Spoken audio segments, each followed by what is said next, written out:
something that I really related to that you mentioned was feeling a bit of a gap between our past self, Yeah. pre-cancer, Yeah.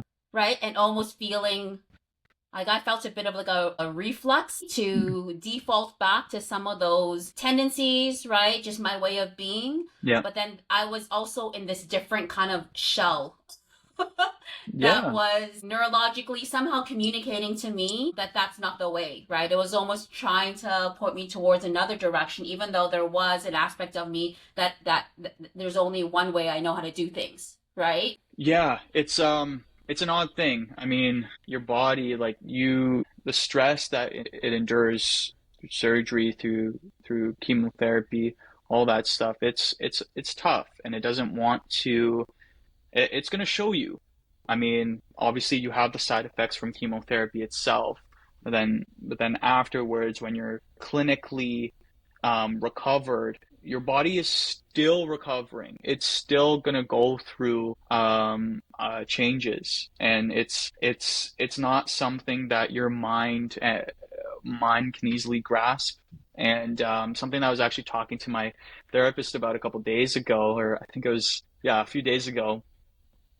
I said the best way I can describe this whole thing here, what I just said, is like the Matrix. Are you familiar with the Matrix? Oh yeah. Okay. So, um, it's it's when Morpheus has now unplugged Neo, and Neo is struggling to come to terms with what is reality in this world, riddled with robots or whatever you call them. And Morpheus goes, he apologizes. He says, "I'm sorry," something to this effect. "I'm sorry. Um, this is my fault. I shouldn't have unplugged you. We have a rule where we don't unplug people past a certain age because the mind can't let go." It's just, especially diagnosis around this age, when you're a Yes. young adult, it's you're already going through a lot developmentally, and then for those going through university and whatnot, it's like you have your career to think about too, and then now you've added another complexity, which is, at my time, COVID, and then another one, Right. reoccurrence, and diagnosis. Like, this was all kind of happening at the same time.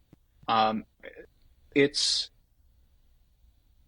it's so hard to get yourself in the mindset of what was is no more. Your Yeah. body will not function the same. Just let that be. Yeah. An override. An override. Exactly, override. Like, where's the button? Like, Yeah. it it it takes a lot to get there, and Yeah. to get to the point where you can be like, I'm okay. I'm okay with not being, the Caroline that was however you were, like, Yeah. Yeah. yeah. Yeah. It's you know how when you uh override a data set or have some sort of a reset, there's always that like, are you sure you want to do this? We didn't get the where was that? Where was No, that? no. It was an instant accept, and it just runs through the process. What was that? Where's my say? Yeah, exactly. Yeah. Look, like, we're this right here, right? This is like the most spectacular and complex piece of technology that exists out there, right? This human body.